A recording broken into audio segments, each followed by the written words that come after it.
Welcome, ladies and gentlemen, back to the Two Cities podcast. Today it is the 24th of September in the year of our Lord 2025. Is the Feast of Our Lady of Walsingham. Today we're going to be continuing our series on traditionalist economics. I'd like to begin with this quotation from Gonzalo Cabrera, the Spanish Carlist economist. Quote, "Naturalistic materialism, then, constitutes the keystone of the entire liberal edifice. Man serves matter through a series of spontaneous inclinations whose origin and purpose are unknown, but of which we are only certain that they must be followed, because they proceed from a kind of universal architecture, that is, a mystery to human powers. And therefore, any other human architecture constitutes a break on the development of this spontaneous order. It seems that we don't have to dwell too much on this to realize that any resemblance to Christian doctrine isn't merely a coincidence, it's pure and simple mirage." End quote. So in this series, I'm seeking to retrieve our Christian economic tradition, the tradition that informed the economic life of Christendom, that civilization in which the Catholic faith and divine natural law permeated all realities, with greater or lesser imperfection, that facilitated the moral rectitude of that myriad of common men, but also that witnessed the forging of incomparable saints. The conclusion, then, that we must follow is that there are no Christian peoples without Christian institutions. This is something that Pope Leo XIII expressed with doctrinal clarity. He said, quote, "Where laws and institutions conform to the doctrine of Christ, the Spirit of God reigns." As St. Thomas reminds us, quote, "The end of political power is not only temporal peace, but the virtue of the people." End quote. Today's focus will be on inheritance and property law. Private productive property being a cornerstone of the Christian economic order, we're going to examine what should be the rule of descent for estates. How should property, both private and corporate, be transmitted from generation to generation? So in this first of two broadcasts on this issue of property and inheritance, I'm going to focus on primogeniture and family patrimony. And then the second episode on its companion, on entail and mortmain. We can observe today how the heritage of our homelands are increasingly commodified and sold off to become curious objects for speculators, collectors, and foreign powers. And these decisions to liquidate national patrimony by our contemporary traitorous politicians themselves reflect the great disintegration of family patrimony, which has occurred in previous centuries, as families themselves have been forced to liquidate their estates and belongings, particularly in the last 2 centuries. And this has contributed to this dynamic whereby we are a deracinated people, we are an uprooted people, no longer rooted in the soil of our homelands, of particular regions, of particular locales. I'm going to be quoting from the writer Côme de Prévigny at length during this episode. He writes, quote, "These were buildings," referring to family homes, "that had housed the work and honor of their ancestors for hundreds of years, the transmission of which had involved sacrifices for other children and renunciations for their own parents, and which were finally sold to be transformed into ephemeral monetary compensation in an attempt to fill the bottomless abyss of inheritance and gift taxes. More shocks from the French Revolution, which, not content with having cut off the heads of lords and peasants, continues to take pleasure in stripping those of their descendants who still retain their honor." So we're going to look in particular at the French case in which the anti-familial inheritance laws are most acute. But to start with, let's look at the order that obtained in the Ancien Regime, in the old order in France, in the Christian order. So until the Revolution, inheritance laws varied widely according to the territory. We can see that written laws that emanated from Roman law, the Justinian Code, were prevalent in the south of France, the south and east of France. But by contrast, custom was prevalent in the north of France. While Roman law gave complete freedom to family heads to assign a unique heir through a testament, customary laws contained specific provisions regarding inheritance, depending on the region. So overall, the northwest of France was under a form of partible inheritance and generally included women in that, except for the custom of Normandy, while the southeast was under impartible inheritance or primogeniture, inheritance according to the going to the eldest son, and excluded women. De Prévigny writes, quote, during the Ancien Regime, in lands with written and customary law, a stable and common sense rule prevailed. The father of a family was free to dispose of what he had acquired and to pass it on, without being forced to divide what he himself had received. This right was illuminated by service to the common good, the concern to maintain and perpetuate a lineage despite the vicissitudes of life. Faith indicated the best way to maintain this balance.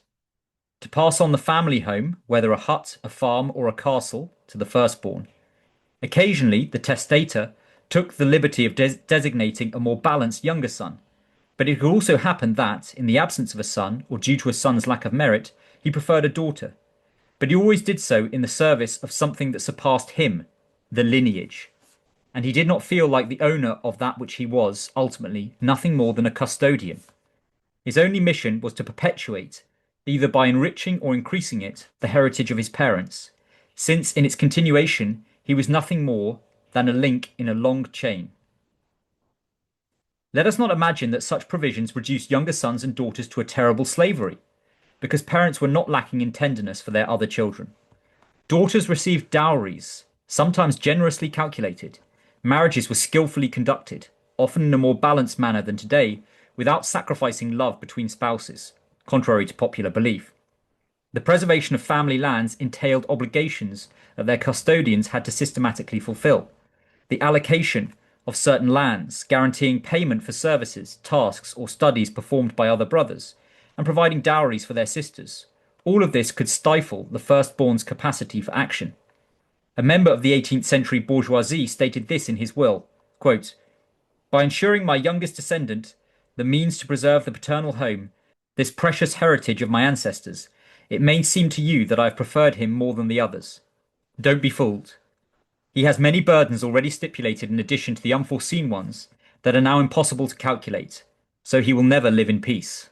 End quote. So you see how the old system of inheritance that tended to favour primogeniture, although it gave liberty in most cases to the testator to pass on his estate as he saw fit, it was based on obligation, on duty. And we see that the modern system is based on the assertion of rights without the commensurate duties and obligations. The old system placed great obligations on the elder siblings who would inherit the intact family property to look after their younger siblings. De Prévigny continues, quote, Christian society in past times was well aware that the transmission of property, however modest, preserved, in keeping with the cycles of nature, the continuity of exemplary generations that succeeded one another over time. So concerned was this ideal that in most provinces the prince had granted what was known as the retraction of lineage, which was so contrary to the mentality of modern law. This right allowed the cousins of the seller of property derived from common ancestors to request the annulment of a sale for a certain number of years. The time period varied according to custom, depriving the purchaser of it, all with the aim of avoiding the dispersion of a dynasty's patrimony, whether of princes or peasants. End quote. Dr. Plinio Correa de Oliveira has written lucidly on how this system of family inheritance and family patrimony was based on the Christian principle and the reality of family patriarchy. He said, quote, in medieval society structured around the principle of subsidiarity, the principal cell, the foundation of society, was the family.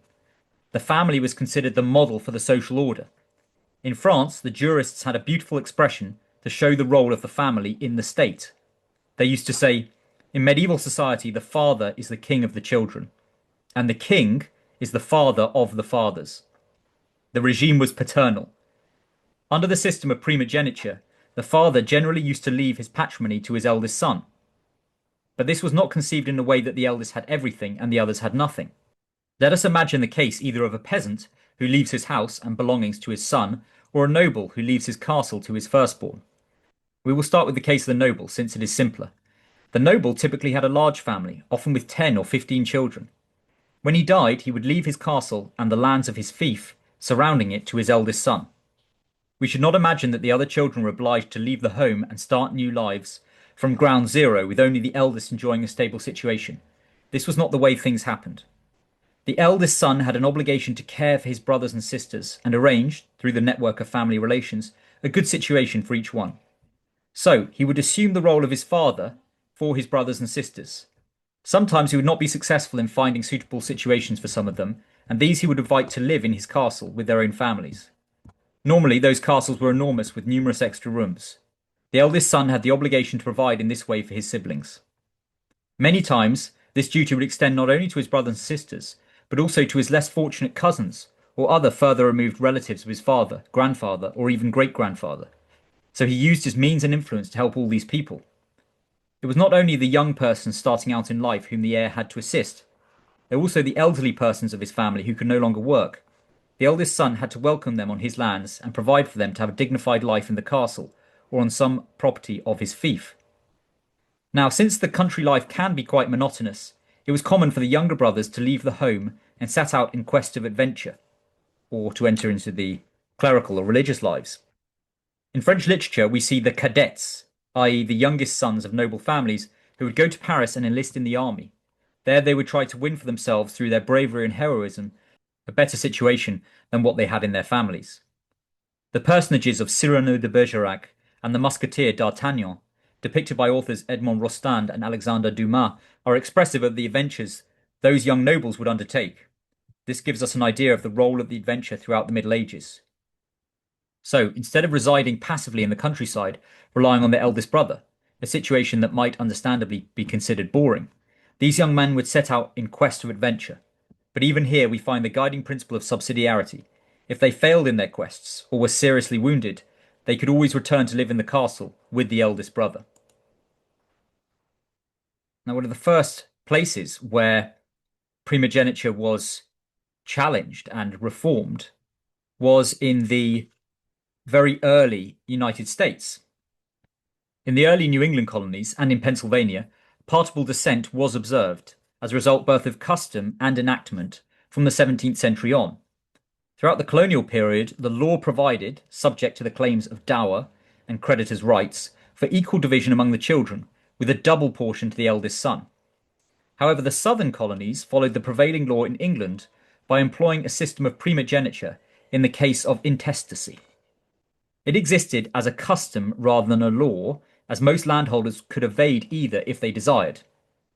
Primogeniture promoted large agricultural units that could better capture economies of scale if they existed, and fostered the concentration of assets that enabled owners to retain political power. These were the famous plantations of the southern colonies. Evidence consistent with the motivation to maintain political power, and hence primogeniture, includes the observed tendency for the wealthy in the South to be engaged in agriculture, whereas in the North, the very wealthy were more frequently engaged in commerce. Virginia plantation owners with multiple units tended to keep plantations intact, with the eldest son often receiving the home plantation and the other plantations and assets distributed among the remaining children. Further evidence consistent with the desire to maintain efficient agricultural units is the widespread adoption of multigeniture in the North, where smaller family farms prevailed. So the customs varied according to the particular geography, culture, and agriculture of the territory. Now, we might wonder how relevant the law was regarding cases of intestacy, since we would expect most men to draft clear written wills in their life. However, this wasn't the case as much as we might think. The chronicler Swinburne says, quote, "It is received for an opinion amongst the ruder and more ignorant people that if a man should chance to be so wise as to make his will in his good health, when he is strong and of good memory, having time and leisure, and might ask counsel, if any doubt were, of the learned, that then surely he should not live long after." End quote. So there was a prevailing superstition, particularly among the lower social orders, that to write a testament would hasten the death of the testator. So for these property owners without a written will and testament, it was the last words which were all important legally.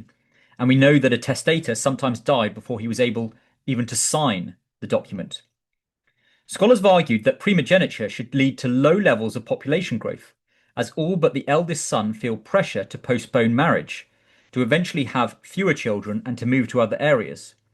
On the other hand, multigeniture, or partible inheritance, by providing opportunities for all of the children, should result in more rapid population growth through little out-migration, a high proportion married, early marriages, and large families. However, these demographic effects were not observed in colonial America because the impact of inheritance laws on population growth was insignificant compared to the role played by land availability. When land is easily available, it is possible for younger children to marry and to set up farms of their own, thereby leading to similar high rates of population growth under multigeniture or primogeniture. So that's not the important variable here. It was land availability, which of course early colonial America was blessed with an abundance. As far as division of property is concerned, then, the prevailing custom seems to have been to divide the lands between several or all of the sons. In many instances, the eldest son received the home place, the younger sons often taking lands in the back counties. Daughters often received some slaves and often legacies of money as well. They ordinarily shared in some part of the personal estate. This all was drastically changed with Thomas Jefferson's famous attack on primogeniture in 1776, and it is generally considered to have led the way in America for the laws abolishing the descent of fee simple estates to the eldest sons. Under these statutes, the rule had prevailed in the United States that when a person dies intestate, seized of real property in fee simple, such property descends equally to his or her children, subject to the rights of the surviving spouse. In an Act for Regulating Conveyances passed in the October 1785 session of the General Assembly, Virginia legislators clarified the means by which land is transferred. Among other things, the Act abolished the feudal English property rule of primogeniture, which automatically passed inheritances, in intestate cases only, without a will, to the eldest son.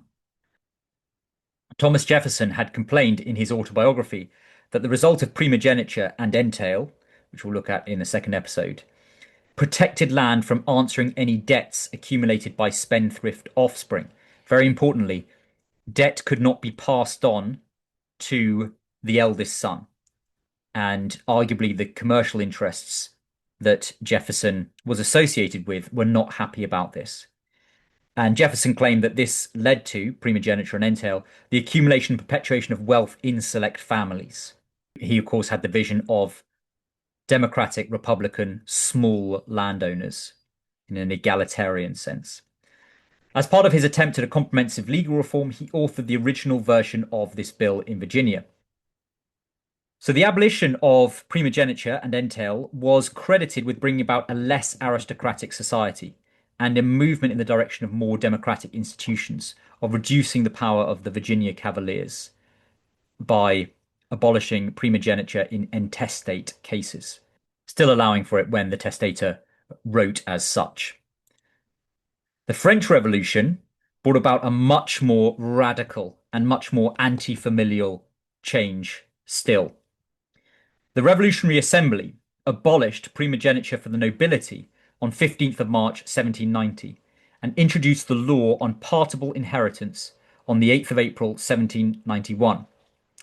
Under the Ancien Regime, nobles had benefited from more flexible arrangements with a welter of possibilities for allocating inheritance. As we've seen, the legal systems varied across the country. There was a rich tapestry of different customary systems. Decision making was also influenced by social status.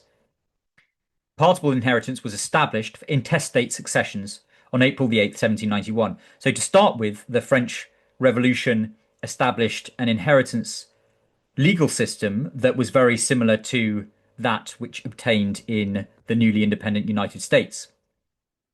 The consequences of these initial laws were rather negligible for most Frenchmen, as intestate successions were rather uncommon in France. Customary law regulated inheritance, while written wills were the norm in Roman law regions. However, a series of decrees in 1793 during the Terror resulted in the Loi des Névus on January the 6th, 1794, which abolished impartible inheritance entirely. So it mandated partible inheritance in all successions. These reforms, enacted in 1793-94, established partible inheritance across all offspring throughout the territory. They further included women and forbade the use of a will in which parents would favour one sibling over the others. Côme de Prévigny writes, quote, "Then the tongues of the egalitarians were loosed. They were called Mirabeau, Pisson, Dupont de Nemours, and Robespierre. These men wrote copiously about new concepts called social regeneration or purification, and on March the 7th, 1793, the National Convention issued an arbitrary decree on matters of succession. Quote, the right to dispose of one's property, both mortis causa and inter vivos, by contractual donation in a direct line, is hereby abolished. Consequently, all descendants shall receive an equal share of the property of their ancestors." End quote. In this way, the nascent republic, which boasted of defending liberty and serving the individual, muzzled the testator for the benefit of the revolutionary state by imposing its own ideology, in this case, absolute equality. The result of such a law was quite evident. Unless they owned as many properties and lands as they had children, parents had to sell the family patrimony to compensate their newly born children. Thus, the heritage assets preserved for centuries were doomed to disintegration. The effects of this new legislation were dramatic. Not only did it encourage birth restrictions for economic reasons, but it also left the most deadly fratricidal discord in the hands of those born. End quote. So despite little popular demand for a reform of inheritance, the consensus in the historiography is that the population quickly abode by the new rules. And as de Prévigny points out, there was a group of people who immediately benefited from the change, namely younger siblings, younger brothers in particular, and then became invested in ensuring that the French Revolution was never reversed. Indeed, offspring were soon eager to protect their new rights. Quote, relatives, it appears, were all too ready to overturn the wishes of their parents regarding inheritance settlements at the first opportunity. They did so because they felt they had a right to an equal share in the family patrimony, end quote. Although no study to date precisely quantifies the effects of these reforms on the distribution of land, qualitative evidence suggests that after the revolution, the number of landowners increased while the average plot size decreased, leading to a decline in the number of self-sufficient farmers. It occurred that the properties became too small for being able to survive from what could be produced from them. So we're going to look more in detail at some of the effects that followed this radical revolutionary law. The Napoleonic Code of 1804 confirmed partible inheritance that was passed in 1793-1794. This code decreed that upon death, a parent's estate was to be divided equally among their children, rather than be inherited by the eldest male, as had previously been the case. The same law still exists today in France, albeit with a few modernising amendments. So we can see some of the consequences of this new inheritance system in the vineyards of France. In Burgundy, many of the famous vineyards had been confiscated, stolen from the church and nobility, and then sold off to private buyers during the revolution. And these vineyards have undergone 2 centuries of continual subdivision, leading to the splintered family ownership structure that we see today. For example, the Grand Cru vineyard, Clos de Vougeot, which we see in this picture here, was owned by the Cistercian monks for centuries until the late 18th century. It's now been broken up into more than 80 individually owned parcels, some of which comprise no more than just a few rows of vines. So when their parents pass away, heirs have only a few options open to them. They can agree to run the vineyard as a collective or buy out each other's shares. They can choose to go it alone and further subdivide the property, or they can bring in outside investors with very deep pockets, which is a source of much controversy in Burgundy today. So many of these family owned vineyards end up becoming bought out by large corporations and foreign interests. Some Bordeaux chateaux were owned by wealthy families who decided to eliminate the issue of heirs by incorporating their estates. So they no longer become, strictly speaking, family businesses. They developed a system of shareholders for their estates, and shareholders weren't subject to the same succession laws. As a result, many Bordeaux chateaux remain large and have even grown over time. With inheritance taxes in France among the highest in the world, around 40 to 45% for properties valued at €100,000 or more, taking over the family estate can ironically be a huge financial burden. The net result is that over time, the smaller rows that are split off from the main vineyards become targets for external investors, and many of Burgundy's best vines risk being acquired by large corporations or outside investors with deep pockets, some French, some foreign.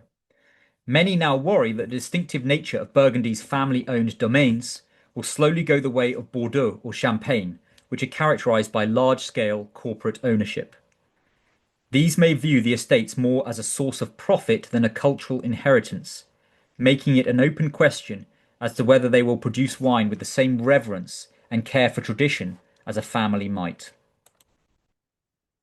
Côme de Prévigny writes, quote, "The goal of the French Revolution had been achieved. The slow demolition of family patrimonies was about to take place, for the absolute and obligatory equality of children was nothing more than a pretext in the eyes of the legislators. With the expression progress of humanity, they placed as their priority objective the destruction of the exercise of paternal authority, the annihilation of the family in its patriarchal conception, and the rejection of ties to a past they hated so much that they attempted to instill in the minds of their rebellious siblings the ferment of baseless jealousy. The revolution, so cynical, turned the minors born into the best families, much to their chagrin, into the most fervent servants by cultivating the evil inclinations of human nature." End quote. So this is a pattern that we can see throughout modern history, that the revolution is adept at creating classes of men that benefit from the disintegration of the Christian social order and become invested in the new revolutionary order. For example, the English aristocracy that benefited from Henry VIII's dissolution of the monasteries. And it then becomes very difficult to reverse the revolution because you have this class of people whose social standing is dependent on the perpetuation of the revolutionary order. We can see here how the law in France on partible inheritance was motivated by the desire to destroy familial, provincial, family, economic, and therefore political power.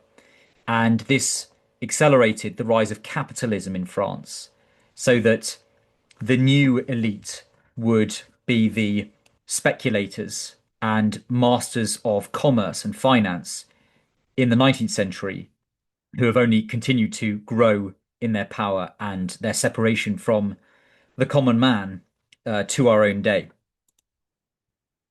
There was also another very interesting and pernicious effect of the French law on obligatory partible inheritance, which was very early population stagnation and then even decline in France. During the Ancien regime in the 17th and 18th centuries, under Louis XIV and then the last Bourbon, France boasted the continent's largest population and the world's second largest colonial empire after Spain, which was supported by the very fertile land area of mainland France. France was so dominant in this Grand Siècle that it prompted multiple coalitions or grand alliances of all the other major European powers together to challenge it. And even then, the First Grand Alliance was unable to make significant gains in the 9 Years' War at the end of the 17th century. Then, in the War of the Spanish Succession, soon after, the French could field 400,000 troops at times, almost as many as the combined forces of the Holy Roman Empire, Prussia, England, and the Netherlands. The gap in demographic power and military might stood perhaps at its widest during the French Revolutionary and Napoleonic Wars from 1792 to 1815. The French fought against most of Europe at once and could regularly field over 1 million soldiers, often outnumbering their opponents, which formed more than 6 successive coalitions before they could eventually prevail. However, unlike the rest of Europe, there was no strong population growth in France in the 19th and first half of the 20th century. The French population only grew by 8.6% between 1871 and 1911, while in the same period, Germany's grew by 60% and Britain's by 54%. Had France's population increased at the same rate as England's did since 1760, there would be more than 250 million French citizens alive today, rather than the less than 70 million.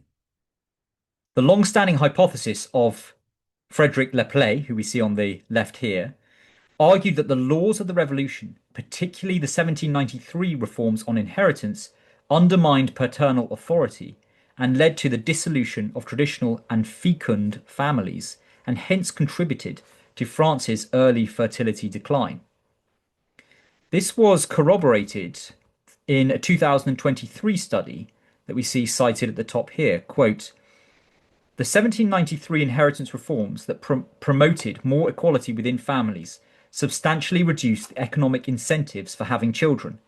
For every additional fertile year of exposure to the reforms, women in affected areas reduced their completed fertility by 1%, were 0.2 to 0.3 percentage points more likely to be childless, and increased their age at marriage by 0.03 to 0.05 years. Effects are similar in areas that switched from impartable to partible inheritance, and in areas where women gained the right to inherit. Over the entire fertility cycle, the effects correspond to a reduction by 0.5 to 0.7 children in completed fertility. This effect is similar in magnitude to the pre-reform fertility gap between areas with different inheritance systems. In other words, by establishing partible inheritance and/or including women in the inheritance across France, the 1793 reforms brought large areas of the country to the low fertility regime that predominated where inheritance was already egalitarian before the reform, thus accelerating the decline in fertility in late 18th century France. So as Victor Gay, Gobi and Goni write, the reforms significantly altered women's marriage incentives and delayed their choice of husband. Including women in the inheritance led to an income effect in the lifetime budget constraint of a single woman. This increased women's marital outside options, allowing them to search longer and postpone entrance into marriage. In addition, prior to the reforms, women would typically receive a dowry upon marriage in places where they were excluded from inheritance. Dowries were conditional on marriage. Inheritance was not. Hence, dowries are associated with earlier marriages, which in turn has direct consequences on fertility. The abolition of testamentary rights and hence of impartible inheritance in France in 1793 therefore disrupted the long-established equilibrium of stable, fecund families. It removed the most precious freedom of stable families and destroyed the paterfamilias authority which allowed them to perpetuate. Lepeley blamed the revolution for such reforms, as they partitioned the family domains and hence made it impossible for such large families to cohabit. He concluded that, quote, the final result was the appearance of a large class of poverty-stricken small landholders, end quote. And the diabolical nature of this whole reform can be seen by the fact that France became one of the earliest societies in the world during the course of the 19th century, in which the deliberate avoidance of children was widespread among married couples. And those couples which did not fall for this sin of contraception, which at this time most commonly was the method of coitus interruptus, those were precisely the families which were going to get poorer. In other words, it resulted in faithful Catholics disproportionately losing economic and therefore political power. And conversely, those families which committed to mortal sin gaining economic and political power over the course of the 19th century. A move of diabolical genius. There were other important factors behind this population stagnation and decline in France. Guillaume Blanc argues that secularization actually began to take effect from the mid-18th century in France during the so-called Enlightenment, making France the earliest Catholic country to secularize. He cites the evidence that Michel Vauvel collected when he studied the language used in invocations in the opening statements of wills to document de-Christianization in Provence in the south of France. We can see his findings there in the bottom left. At the end of the 17th century, most testators referred to God, paradise, or various saints in their wills. On the eve of the French Revolution, they used more secular language and expressions, such as indispensable tribute that we owe to nature, to discuss death. Other measures, such as requests for requiem masses, perpetual masses for the dead, bequests, offerings to the church, or even invocations of the Virgin Mary, or the average weight of funeral candles, all declined significantly. The regions that secularized experienced a much earlier decline in fertility than those that did not. The difference between Provence, a stronghold of this de-Christianization before the French Revolution, and Brittany, a stronghold of Catholicism, is almost as large as that between France and England, as we can see on the map. According to the genealogical data, these places did not have lower fertility before. The fertility transition only took place after de-Christianization. Nevertheless, aside from this very important factor, in their 2023 study, Victor Gay, Gobi, and Goni conclude, quote, "The revolutionary change in inheritance laws in 1793 was one of the causes of the French demographic transition. France was the first country to experience a demographic transition, at least a century before any other European country. We show that the change in inheritance practices imposed during the revolution in the year 1793 had a strong causal effect on the fertility of the affected regions. This effect remains even after controlling for other potential determinants of the fertility decline, such as secularization, changes in wheat prices, distance to administrative centres, exposure to political pressures, or rebellions. Admittedly, inheritance is not the only factor behind France's demographic transition. France's demographic transition was the first one in the world, but was also among the longest. Hence, other factors have contributed to the decline in fertility, either at the beginning or at later stages of it. The effect of inheritance had been seen as a plausible driver since Laplace put forward his long-standing hypothesis, but empirical support to prove it was lacking. Our paper offers the first evidence supporting Laplace's theory." End quote. Now, this had a massive impact on subsequent French history. France's demographic stagnation was a major factor in France losing both the Franco-Prussian War in 1871 and the Second World War in 1940. This was revealed dramatically in the Franco-Prussian War when France was defeated after a single battle against a single opponent. And we can see here how the apostasy, the secularization that the eldest daughter of the church suffered from, was the cause of her humiliating defeat to Germany and her invasion by Germany 3 times because she had been unfaithful. De Prévigny continues, quote, "Throughout the 19th and 20th century, the best of those times, undoubtedly driven by noble religious sentiments and an unconscious desire to benefit from these new norms, frequently invoked the idea of detachment from the goods of this world, thus assimilating one's paternal possessions to reprehensible luxury items, the better to justify selling them. This view is, however, rather tendentious.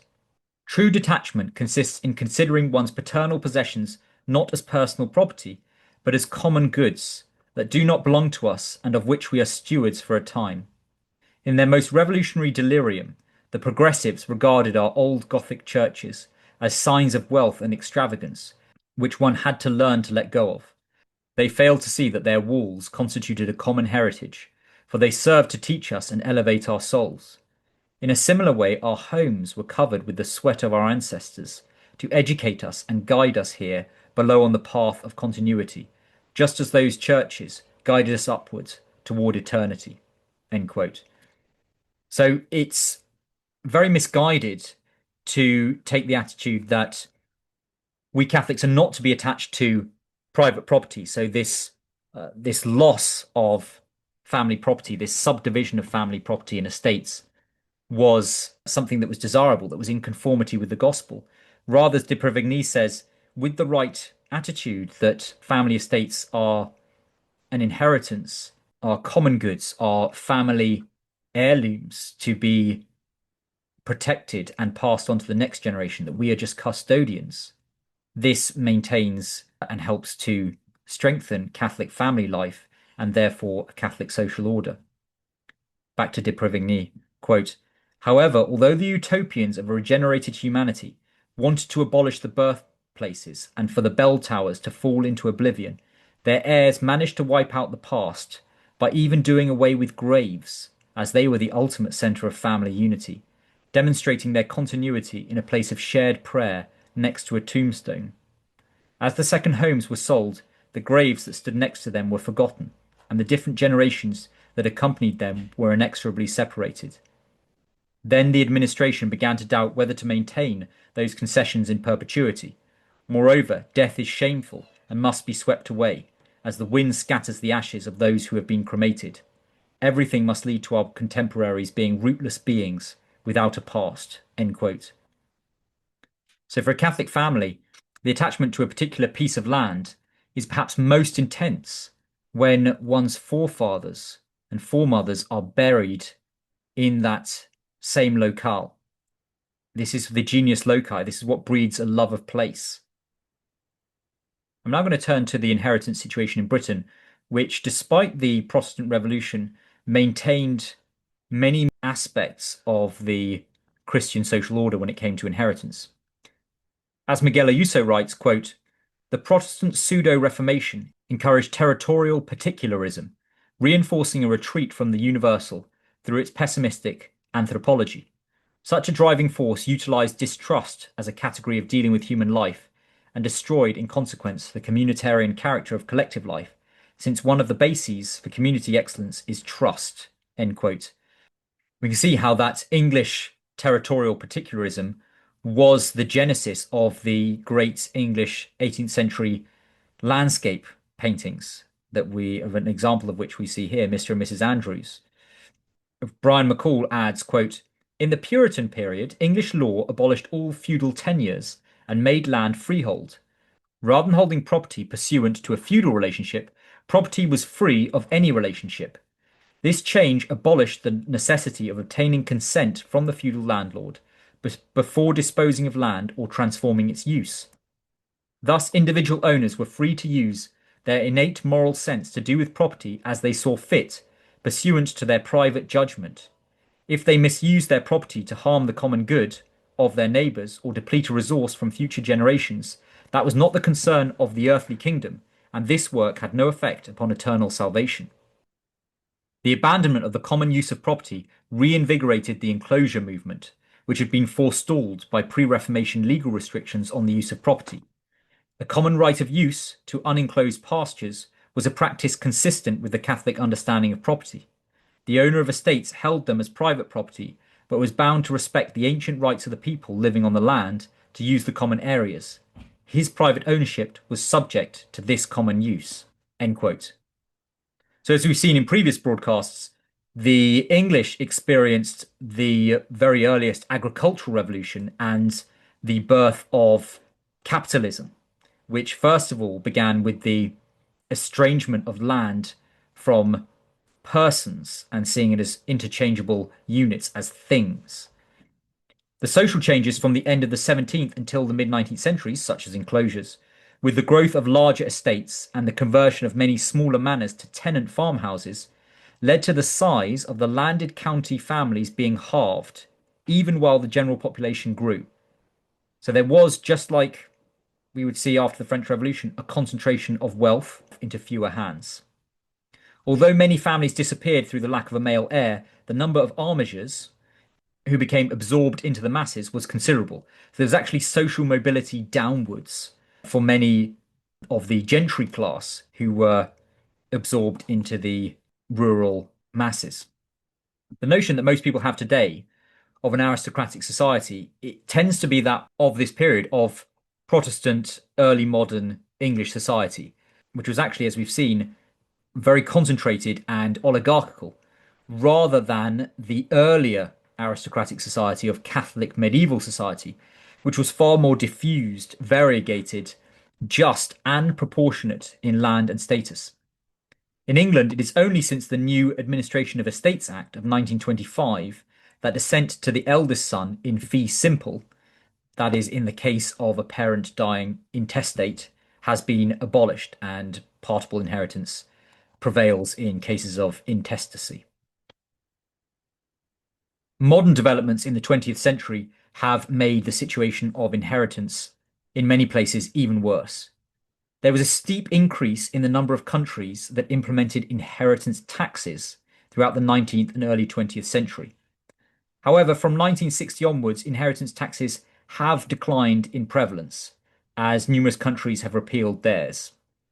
These inheritance, estate, or death taxes are particularly immoral, seeing as the taxpayer has paid tax already on that income and that land throughout their life, and then has to pay tax again on the untaxed part even after their death.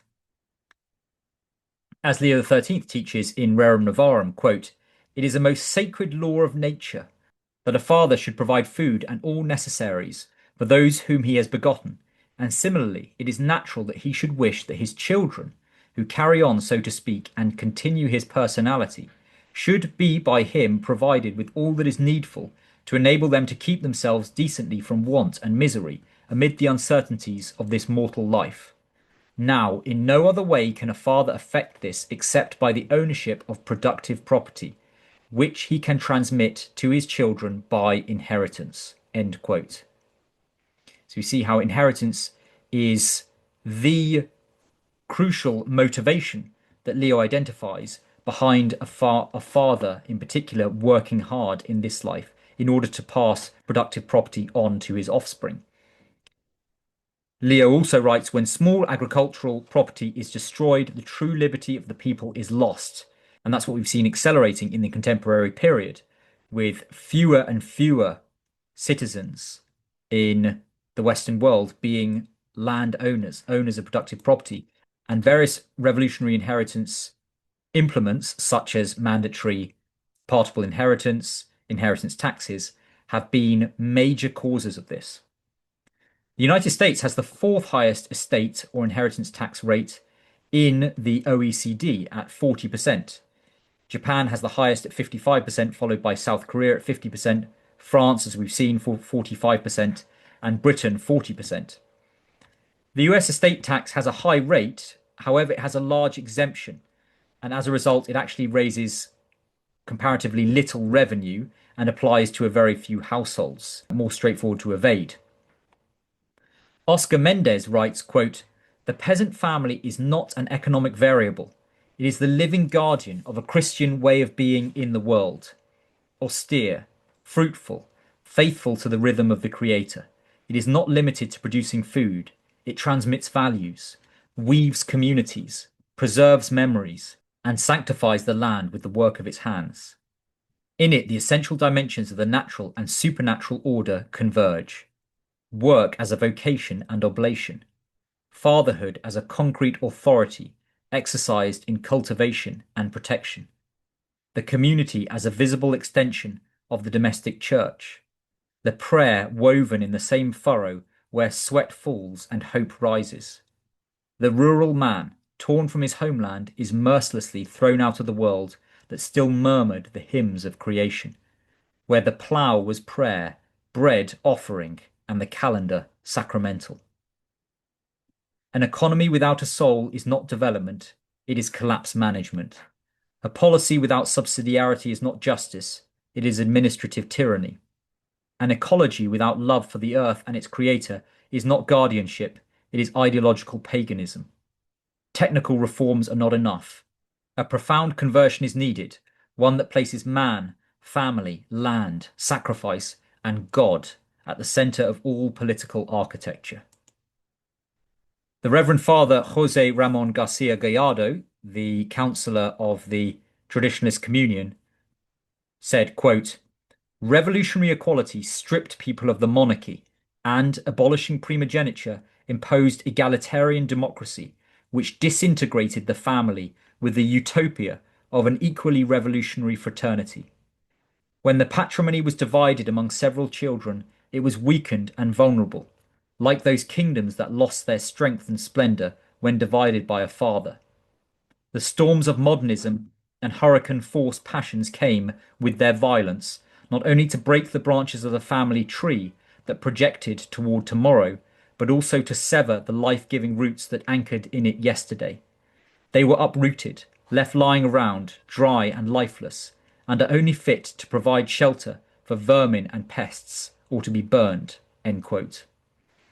I've heard it said before that monarchies plant forests, while democracies cut them down. We also see here how before feminism arose as an organized ideology, there was already an uprooting of the old economic order which buttressed patriarchy. That when you have a society that enforces partible inheritance and does not distinguish in economics between men and women, you have the preconditions for revolutionary feminism, which has done so much to destroy what remains of the traditional family. So in this series, as we look to solutions, our general pattern of looking to traditional Christian economic customs and institutions and adapting them according to modern circumstances should also be applied when it comes to inheritance. So here are some of the things which we might look to. First of all, we should strive, however we can, according to the legal jurisdictions that we live in, to keep family property intact. We should look to keep family estates whole, since this is the basis of family character, family culture, and family economic power, status, and Catholic political power. We should consider restoring dowries for daughters where possible. This will help families to get started when their expenditure is most high, when they are just married and starting their family. This will also serve to manifest the beautiful hierarchical complementarity between men and women, which should be reflected in the economic order as well. And then finally, we should look to legally abolishing all inheritance taxes being immoral, contrary to the natural law, and eventually abolishing all obligatory partible inheritance, returning to a system of organic custom. Côme de Prévigny concludes, quote, faced with the effects of the corrosive revolutionary poison that seeks to turn citizens into ships without moorings, drifting aimlessly to the sound of the sirens of this world, the French still have several possibilities to preserve the inheritances inherited from the past and to transmit some anchoring points to their descendants. The work of those parents who seek to ensure that their children grow up under the gaze of God is already enormous. To the extent that their economic possibilities remain after fulfilling their primary and necessary objectives, their work can be completed by a series of patrimonial decisions that bind them to a home and to land, which after their death can unite its members in a common dwelling and to receive the prayers of those who survive them. Certainly, revolutionary legislation makes it difficult for such plans to continue, but if they are not adopted, the unity of the family will be jeopardized, since the prince of this world will sow the vice of discord where the parents have left nothing prepared. Is it prudent to abandon one's heirs to fratricidal struggles that will distance them from the faith, because carelessness and ignorance lead to a poor death plan? Death strikes at any age, and some deaths can be premature. Like the wise virgins in the parable, Christians seek advice, know how to anticipate diverse family situations, and don't wait for the holy viaticum to be delivered to them before considering the various possibilities offered by inheritance law. Although the revolution imposed a stifling egalitarianism, the reforms carried out during the 19th century have somewhat qualified this through the Civil Code in France. Thus, they allow parents to benefit one of their children from the freely disposable portion. This portion will vary depending on the number of children, but which they can allocate from their estate at will, which could contribute to preserving an estate threatened by excessive and sacralized equality. In recent centuries, the most heroic among brothers and sisters have been so heroic that they have simply renounced the inheritance from their parents for the common good. For one of them to retain the inherited patrimony was the only way to diffuse the imposed egalitarianism.